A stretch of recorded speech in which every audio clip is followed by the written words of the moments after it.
Hello, everyone, and welcome to Health4Naija podcast. My name is Dr. Ngozi Onoha. I'm a primary care physician, and I'm the founder of Health4Naija. I create health content to help bridge knowledge gaps to improve health outcomes for a multicultural audience. So today I have a special guest with me.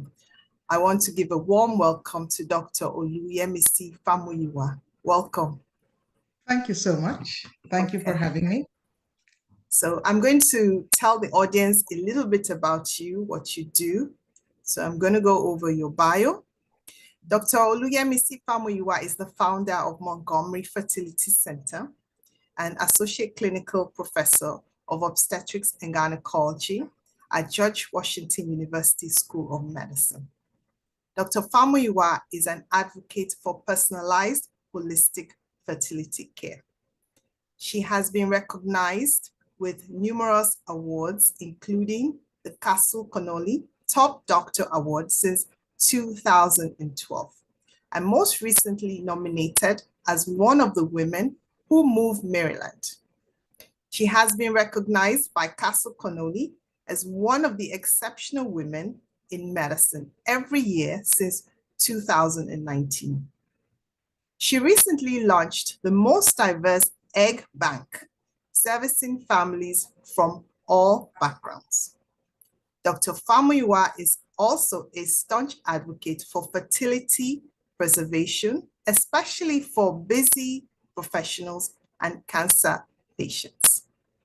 She has numerous publications in peer-reviewed journals and regularly gives presentations on the topic of fertility treatment. Today, we're very happy to have Dr. Famuyiwa here. I'm going to refer to you as Dr. Yemi. Absolutely, that's fine. And today you're going to be talking about fertility for busy professionals. Yes. Thank you you so much for that kind introduction. It is my pleasure. I love sharing information. And today I just want to give a little bit of talk about just to give a sense of fertility, especially for professional, busy women, right? Like us, who are very Yes. busy, lawyers, doctors, athletes, professionals, actresses. Everybody's busy. Life is good. You're doing Yes. multiple things. So I think that fertility typically is defined as, the inability to conceive after trying for about 6 months if you're over 35 and about 1 year if you're over 30, and less than 30. I'm sorry, if you're less than 35. But I always encourage women, whatever age it is, if you're having difficulty getting pregnant, maybe you don't want to wait that many months. You don't want to wait, the whole 6 months. If you're not getting pregnant right away, please seek help. So that's the first thing I'm going to say. Now, how do you seek help? Reach out to your primary care doctor. Someone like Dr. Ngozi is someone to talk to. Doctor, I'm trying to have children. I can't have children. Another conversation I want you to have is, even if you're not trying to get pregnant, but on your vision board, if you were to paint a picture for me, do you see children in that picture? If you do, if you see yourself one day as a mother or grandmother, no matter where you are, even if you're not married, if you're single, you need to start thinking about what you need to do so that you safeguard that vision for the future, right? So if you're 32, you're just finishing your medical residency, or you're finishing law school, or you got that great acting Nollywood contract, and I mean, come on, life is good, or you're a musician, you just killed it, you just presented before the king, you know what I mean? Take 2 weeks off. 2 weeks. You don't even need to be completely off. Because if you come to a clinic like mine, I like to work with people's schedule. But figure out just 2 weeks of your life so that you can safeguard the rest of your dreams, your future. And what I'm specifically referring to is seek out a doctor who may say, well, why don't we look at freezing your eggs, right? Okay. Because you want to make sure that you have eggs left when you get older, correct? Right, You know, right. so that's what I always advise my patients. So that's a good place to start the talk. So when you say take 2 weeks, what will the woman do during that 2 weeks? Is she having tests? Is Right. she Mhm. having eggs retrieved? What's going to happen in that 2 week period? Exactly. So what I mean by the 2 weeks, it doesn't include the initial workup. Mhm. The initial workup being that we need to check your hormones. It's usually checked on the second or third day of your menstrual cycle. You don't need to take time to do that. You know, you can just go to the lab in the morning or the evening. You get an order sheet, go get that done. That doesn't take time off, right? Right, If you need to get any studies such as an ultrasound or an HSG, you don't need to take 2 weeks off. You can go to radiologist, either get a late appointment or get a weekend appointment. That is done. So you right, get your preliminary workup. You know, we want to know how many antral follicles, how many pre-stimulated eggs do you even have in your ovary? right. What does your uterus, I call it the plumbing, your tubes and everything, what do they look like? So you can get that preliminary information started without Mhm. really taking that much time off. Got When it. I say the 2 weeks Mhm. off is when we decide we want to treat or we want to preserve your fertility and we're going to stimulate you to produce mature eggs that we're going to collect, it takes roughly 10 plus or minus 1 or 2 days, right? Mhm. And to collect the eggs and everything. And then you know, you're free. So you don't even need, you know, most of the time I try to work with people so that they can still work while we're even doing that. But closer to say something like an egg retrieval or whatever, you might need to take some time off because you're going to get a procedure. But so I digress a little bit. So the question we need to ask is, are we saving your eggs for the future or are we actively treating you to get pregnant, right? Then some of the workup overlaps. Then it kind of diverges if you say, okay, I want to get pregnant now. Then we're going to need additional evaluation. We want to know where's the source of sperm?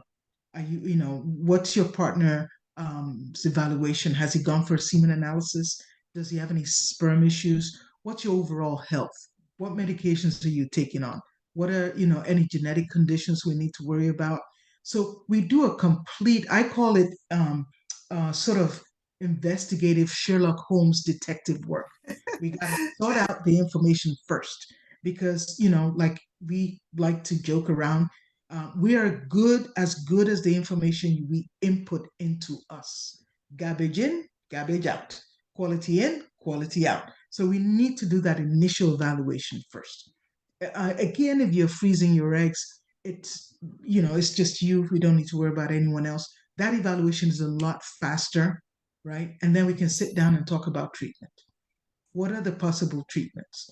If everything's okay, meaning we didn't really find something obviously wrong, so the tubes are open, the uterus is fine, lots of eggs, sperm's okay, you can try time, then of course with a little medication to stimulate ovulation, right? Okay. If that doesn't work, you can try artificial insemination where we take sperm, wash it, insert it into the uterus, which is close to the fallopian tube. They still have to get in the tube, find the find the egg, fertilize the egg, and then the embryo that results starts migrating to the uterus. It takes 5 days to get there. Right. If that doesn't work, or if the tubes are blocked off, Mhm. then we got to do in vitro fertilization, where we talk about stimulating the ovaries, collecting the mature eggs under anesthesia, fertilizing it outside the body, and then putting it in the embryo in the uterus. I usually go one step further by recommending that, especially for my patients who are 35 and older, that when we have the egg and we fertilize with the sperm, right, it starts to divide rapidly, forms a zygote, the pre-baby, if you will, Mhm. and that by day 5 sorts out into what is called the blastocyst, where the part that will be the placenta, you know, is on the outside like a spear, a little hollow ball, and the part that will be the baby is clumped at the bottom of this spear. Mhm. You can biopsy the part that will be the placenta Mhm. to get an idea of the genetics of the whole embryo. Mhm. And then you freeze the embryo while you're waiting for the biopsy to come back, right? So that tells me when it comes back, is this a genetically normal embryo? Because maybe that's why they weren't getting pregnant. Maybe they were fertilizing, but they keep getting embryos that were genetically abnormal that are not compatible with life, Right. right? That either leads to a miscarriage or no implantation or a birth defect. So that answer comes back a little later. Then I can say to the woman, okay, now we have the answers. We know which one's normal, which one's not. Now we can prepare your uterus to put the normal one in. So that increases rapidly your chances of actually getting pregnant, at the first go around, Okay. right? Even though there's no guarantee. So a lot of things that we need to look at, a lot of data we need to gather before we start treating, right? Because if you don't gather sufficient data, then you're backtracking if it doesn't work. Oh my gosh, did I check this? Oh goodness, did I check the thyroid? Oh my gosh, is she diabetic? You need to do your homework first. Then the actual treatment becomes a lot easier. Okay. Thank you for explaining the process. I think to someone who's a layperson, it sounds very intricate and actually very complicated, but it's not. It's a question of going to the fertility doctor, getting the blood tests, and getting the HSG to start the test, the imaging test to check, make Mhm. sure the uterus and the tubes and everything is in Yes. working order. And Yes. then you discuss your options with the doctor. So the process Absolutely. is pretty straightforward, but I think there Mhm. is stigma attached to Yes. infertility. Yes. Mhm. Yes. Especially, in I would say cultures like ours, right? Yes, A lot of um, African cultures, I find the same actually in Asian cultures because I get patients from all over the world. Um, there's a little bit of stigma attached. Um, you know, you hear all the stories growing up of people who cannot get pregnant. They're called barren, they're called names, they're shamed, they're disgraced, they feel isolated, they feel lonely, and I always encourage those women, first, if you will, reach out to us. We have support groups. We have psychologists that we work with that can help you. I like to hear those stories from such women first, right?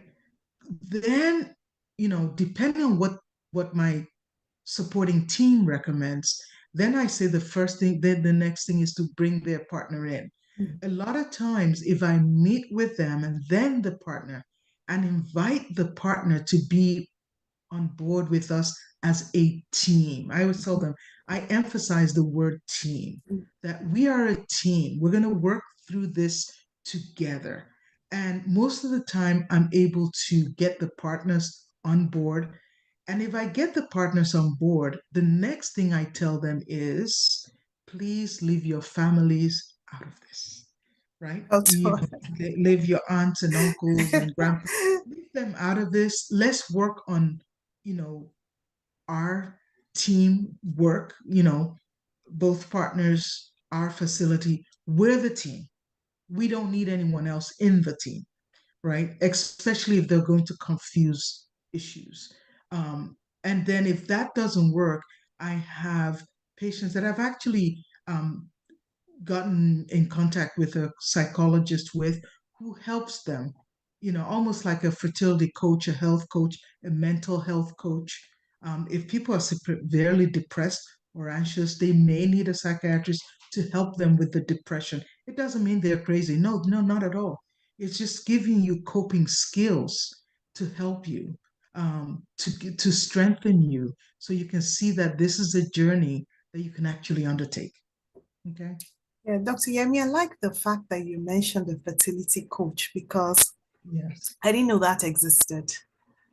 And I know women who are going through this process, egg retrieval, and trying to go through IVF. It is Mhm. very challenging for them mentally. Right. Hmm. And it's So, nice to have someone to hold their hand. So I'm glad you yes, mentioned that. yes.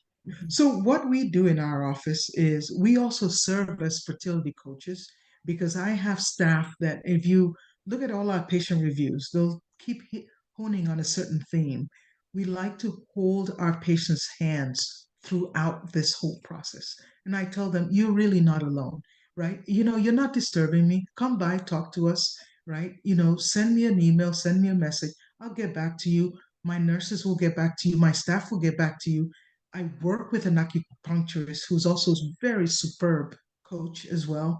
And she does the nutrition. She even goes as far as she's even gone out with my patients to their African stores or the local stores and say, okay, let's look at the food that you're buying that you like, and then let's see if we can substitute healthier options or even keep the ones you have, right? Because, nobody comes into life with a PhD in nutrition or anything. So there may be things that you really like eating. Maybe those things are not really helping you, or maybe they're hurting you. So, she would literally work you through, okay, let's, substitute this, or yeah, this is good, let's do that. And then she looks at the whole lifestyle of the patient. How much stress are they under? We discourage our patients from taking caffeine, which just makes it stress worse anyway. And what else is going on in their life? She prescribes an acupuncture sort of program. It's not a one-time thing. And I find that our patients, they benefit from this sort of holistic approach. And then I have a counselor, a psychologist who now goes one step further, um, and he will work with both the patient and the partner if they're available, um, and sort of give me feedback. What's going on in their lives that can interfere with treatment? That can, because I can be focused on the medical part, but then my team will look at what else is going on so that we can carve out a particular program for our patients. So you have a team-based approach. Yes, I certainly do. Yes, you have a team-based approach. So you're addressing every facet, the physical, the emotional, the spiritual, Yes. which is very important in this journey. Yes, it is. Yeah. It does take that supportive village, if you will, Mhm. to let people know that they're not alone, and that we're here to help them, Mhm. and also to give them hope that it's totally doable. They can do this. They just need information, right? Right. Well, So that's a why lot we're of here. times, yeah, they don't have the right information. They don't know where to turn to. So, and I even tell patients, if you've had other treatments before, put every data point that you've had, package it together so that when I see you, I can digest that information, look at it, give you a second opinion, and then prescribe a way forward. If you're on the right path, I'll be the first to tell you what you're doing is fine. Your doctor's doing, you just need patience, that would work. Stick with it, and sometimes people just need to hear that. Okay. So, Dr. Yemi, you shared a lot of information. So I want to talk on one point, the Yes. cost. Tell me about Ah, cost. yeah, yeah, yeah, yeah. Okay, so cost is it's there. It's not always cheap. If you have insurance, kudos to you. You can also reach out to whatever clinic you're working with and see if they have a program. Maybe they have a part. In our case, we have several financial companies that we have partnered with that can give people loans, and then you can say, okay, I want to pay for this over the next 3 years or 5 years, and this is how much comfortable I feel paying. So they work out a program that's tailored to them. And then some of our patients, we actually even started a new program where we have a bundled package where they can buy more than one treatment for a lower price, so that if it doesn't work and they need additional treatment, they come out, ahead. So there are different options. People should look into that. And sometimes you can also look into, are there agencies where you are that are giving grants? People always forget to look at that. Apply for grants. It's there. It's like, you know money sitting on the beach. You're strolling on the beach one day, somebody gave you a bag of money, and it's yours free and clear. So apply for grants. They may be helpful. Okay. So one last question. Yes. So what happens when fertility doesn't happen? Right. What are the options if Mhm. the treatments offered do not work? What are the Mhm. treatments for the couple? Okay, Or if you so have a woman who Mhm. she wants to have a child on her own and she tries for fertility treatments and they Mhm. don't work. So what are the options for that woman? So don't forget third party things. So there are things like donor eggs.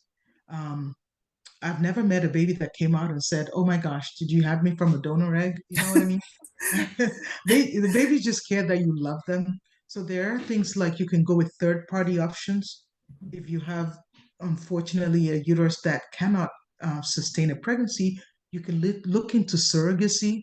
So now we partner with different clinics, even some of them in Nigeria, where we can provide embryos and they find surrogates for us, and that works for our patients.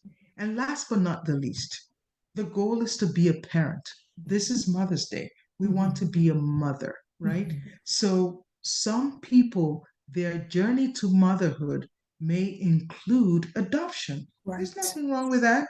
Mhm, Maybe there's a baby with your name on that baby's forehead mhm, crying mhm, for you right now. So mhm, please don't eliminate that. And I'm so happy that people are becoming more open. And mhm, guess what? I've seen men who are more open to adoption too, because I mhm, know someone who had boys. He had boys, right? And he and mhm, his wife decided, you know what?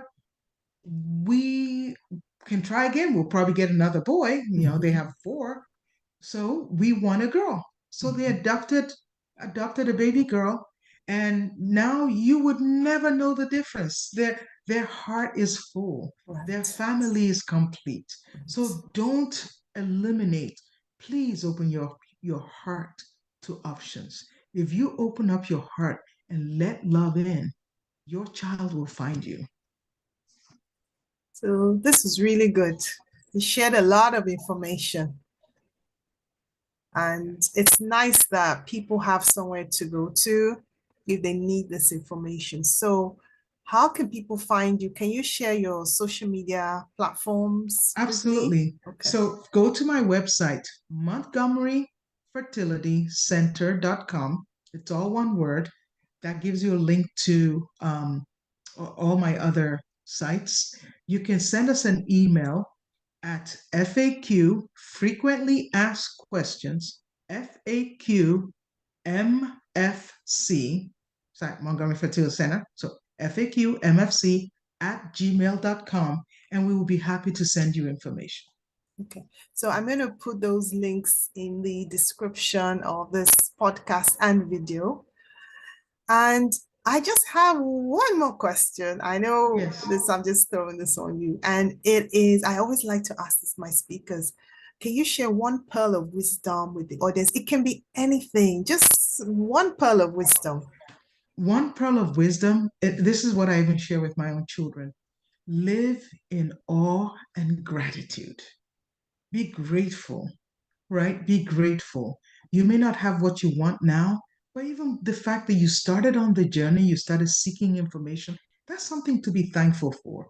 Be thankful in your heart because I think it just pours blessings in if you can live from a place of awe and gratitude in each day. Yes, I think I like that. And I think it's also important to let people know that if they can't have kids, it's also okay. That's right. Not to worry if they can't have kids or they don't want to adopt. Some people don't want to adopt. So Right. that is also Absolutely. okay. Absolutely. It's all about your life journey, Mhm. right? Be grateful you're wholesome, healthy, able to breathe, enjoy your environment, and go on a path of self-growth, self-discovery. There's nothing wrong. I always tell my patients, there's no wrong option. You will come into your own option that is comfortable for you. Thank you, Dr. Yemi, for sharing those Thank words you. of wisdom. I've certainly enjoyed listening to you and learning. I've learned a lot, and I'm sure that the audience is also going to learn from listening to this video or podcast. Thank you so much. Thank you so much. I really appreciate your time and wish you happy Mother's Day. Same to you. Thank you. Happy Mother's Day. Happy Mother's Day. And Bye-bye. bye for now.